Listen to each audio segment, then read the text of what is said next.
Saludos estudiantes, en esta ocasión les habla su maestra Margarita Salazar y vamos a abordar el tema 2 llamado mezclas y vamos a distinguir entre mezclas homogéneas y mezclas heterogéneas, además de conocer algunos métodos de separación de sustancias.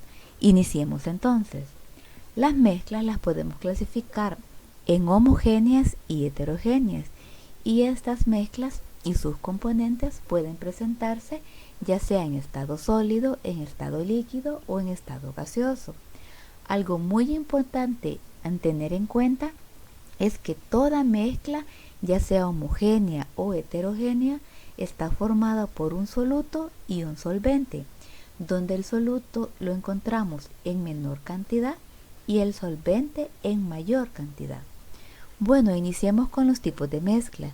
Las mezclas homogéneas son aquellas en las cuales sus componentes no se perciben a simple vista, ni siquiera con la ayuda de un microscopio. Su raíz homo significa semejante o mismo.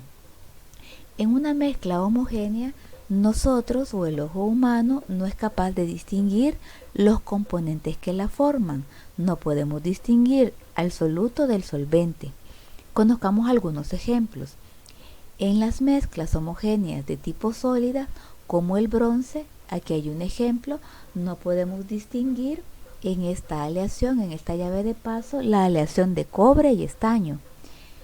Este es acero. En el acero no podemos distinguir dónde está el elemento hierro y el elemento carbono. En los chocolates, en estas tabletas, no podemos distinguir dónde está el cacao, dónde está la manteca de cacao, el azúcar que le colocan, los colorantes y los preservantes. Nosotros observamos una sola fase. Bueno, hay mezclas gaseosas. Entre las mezclas homogéneas está el aire. El aire es una mezcla homogénea compuesta de nitrógeno, oxígeno, dióxido de carbono y otros componentes como el argón. Hay mezclas de gases como el oxígeno y el dióxido de carbono. En esta botella no podemos distinguir cuál es el oxígeno y cuál es el dióxido de carbono. Igual aquí, en esta mezcla que tenemos acá, no podemos saber cuál es el oxígeno y cuál es el nitrógeno. Hay mezclas líquidas. En este recipiente se está vertiendo alcohol y agua. Nosotros no podemos distinguir ya acá cuál es el alcohol y cuál es el agua. Este es un caso de un coloide, la leche es un coloide, entonces no lo podemos clasificar como una mezcla homogénea. Pero este sí, el agua con el azúcar es un excelente ejemplo de mezcla homogénea, pues usted en un recipiente con agua le agrega azúcar, pues ya no va a poder distinguir al revolverlo y disolverlo los cristales de azúcar en el agua. Existen mezclas heterogéneas. Ella es aquella que posee una composición no uniforme y está formada por dos o más sustancias físicamente distintas y distribuidas en forma desigual. En una mezcla heterogénea, usted sí puede distinguir sus fases, por eso es que es no uniforme. Aquí hay algunos ejemplos. En las sólidas encontramos ensaladas, azufre con limaduras de hierro, chocolate con pasa, aquí cada chocolate tiene una pasa y lo podemos distinguir. Entre las gaseosas, el aire con el polvo, el oxígeno con la harina, y aquí hay un buen ejemplo, el aire con hollín. Cuando usted mira al cielo y una empresa está lanzando sus desechos tóxicos, ¿qué puede observar? Que se los lanza en forma gaseosa, como acá, ¿verdad? Una nube negra. Esa en realidad es el hollín que se distingue del aire. Luego, en las mezclas líquidas, el agua con el aceite puede ser una mezcla heterogénea, pues usted puede observar las dos fases.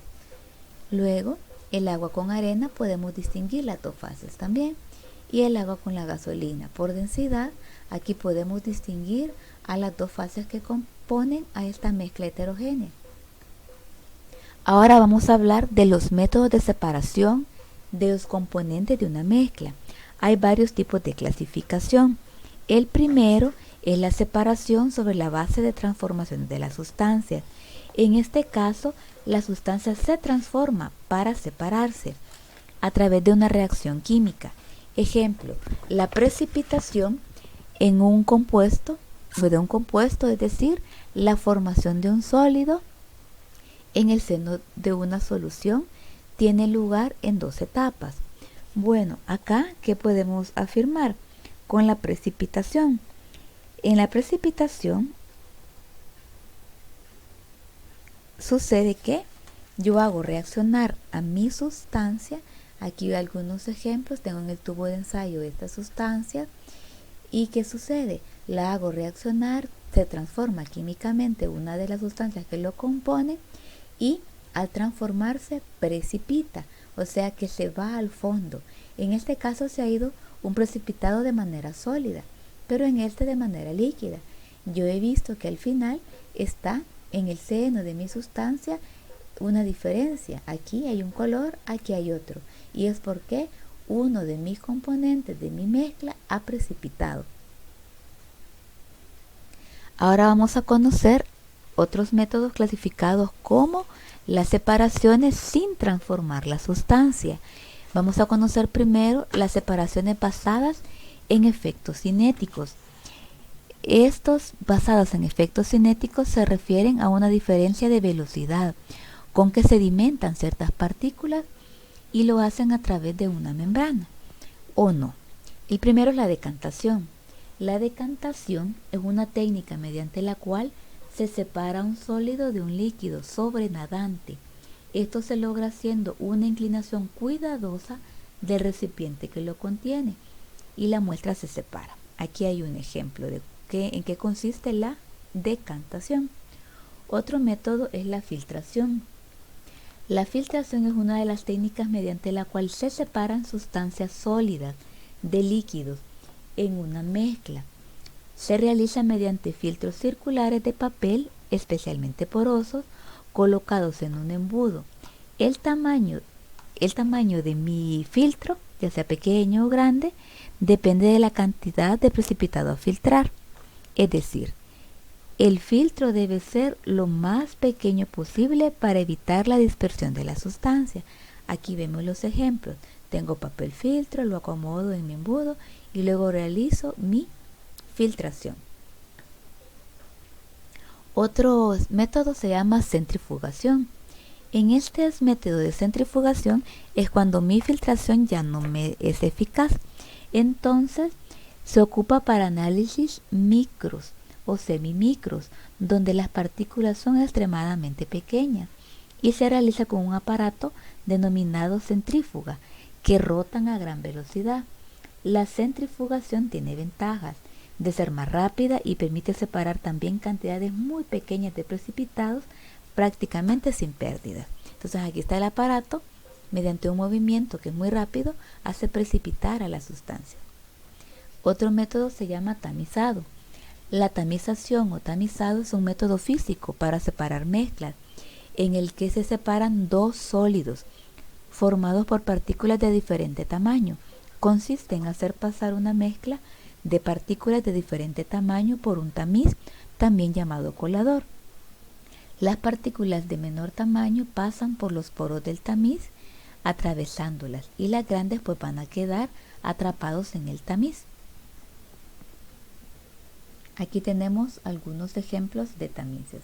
Usted ve que unos tienen el colador pues bastante grande y otros pues es mucho más fino el colador. Bueno, ahora vamos a desglosar los métodos de separaciones basados en variaciones del estado de agregación. ¿Qué significa eso? Que ocupo, ¿verdad?, una sustancia y la llevo, ¿verdad?, a sus diferentes estados de agregación. El primero es la vaporización o evaporación. En este caso, al utilizarlo, pues, yo lo que hago, ¿verdad?, en la evaporación, transformo a un líquido en vapor con el objeto de eliminar parte del líquido o todo el líquido. Si a una solución se le elimina todo el líquido, se dice que la solución se ha llevado a la sequedad. Y si en cambio se elimina solo una parte del líquido, se habla de concentración. Entonces, yo a mi sustancia que la tengo acá, ¿verdad?, muy concentrada, la llevo a temperatura hasta que se forme vapor. Al final me van a quedar unos cristales si la llego a la sequedad. Pero si lo que quiero es reducir, ¿verdad?, la cantidad de agua que tiene a través de la vaporización, me voy a quedar con una sustancia que tiene una concentración mayor. Otro método se llama calcinación. En la calcinación, la operación se da cuando se eliminan los componentes volátiles de una sustancia sólida mediante calentamiento a una temperatura generalmente elevada. Entonces se calienta la sustancia, que en realidad es una sustancia sólida, la hago, ¿verdad?, como una sal, como una piedrita, como un mineral, lo llevo a altas temperaturas hasta que se calcine. Hay otros tipos de métodos que se basan en equilibrios de distribución y absorción. Uno de ellos se llama extracción. La técnica de extracción se ha convertido en uno de los métodos de separación más utilizados en la industria. Tiene muchas ventajas porque es muy simple, muy rápida, también es muy eficaz. Se hacen también, ¿verdad?, se basa en la diferencia de solubilidad de los solutos entre las dos fases. Entonces acá se ocupa una solución que en realidad, ¿verdad?, es insoluble una parte en la otra. Entonces no se pueden separar, pero yo las coloco en mi embudo, tengo una llave, abro lentamente la llave hasta que separo a mi sustancia. La extracción se emplea en muchos campos y tiene como finalidad, primero, ¿verdad?, quizás tiene como finalidad eliminar interferencias en una sustancia y quedarme con la que yo necesito. También eliminar el sistema acuoso que tiene una sustancia. Esas quizás serían como las ventajas. Otros métodos se basan en la cromatografía. Estos métodos cromatográficos permiten separar un compuesto de sus impurezas, así como los componentes de una mezcla. La separación se da por la migración selectiva y diferencial de los solutos a través de un sistema de dos fases, una fase que se llama móvil o eluyente y otra que se llama estacionaria o absorbente. En esta técnica lo que yo hago en realidad, ¿verdad?, ocupo a la capilaridad. Puede ser que la ocupe con un papel o que la ocupe con una capa fina. Entonces en mi papel o capa fina van a quedar diferentes aquí colores, por eso es cromatografía, de las diferentes impurezas que tenía mi mezcla. La cristalización es otro tipo de separación de mezclas. En la cristalización, ¿verdad?, lo que se hace en realidad es llevar a mi sustancia a calentar, pero esa sustancia antes yo la he sobresaturado, o sea que he llenado a mi solvente de soluto en una cantidad que ya no puede disolver. Lo llevo a calentar, cuando se calienta pues se disuelve y le agrego más soluto, puede ser una sal. Entonces la llevo, la caliento, luego de que ha llegado a su punto de ebullición, la quito del fuego y espero que se enfríe. Al enfriarse lo que yo voy a notar es que mi solución sobresaturada ha producido cristales como los que están acá. A eso se le llama cristalización. Bueno, hasta acá llegamos con los métodos. Espero le hayan sido de mucha ayuda para llenar su guía.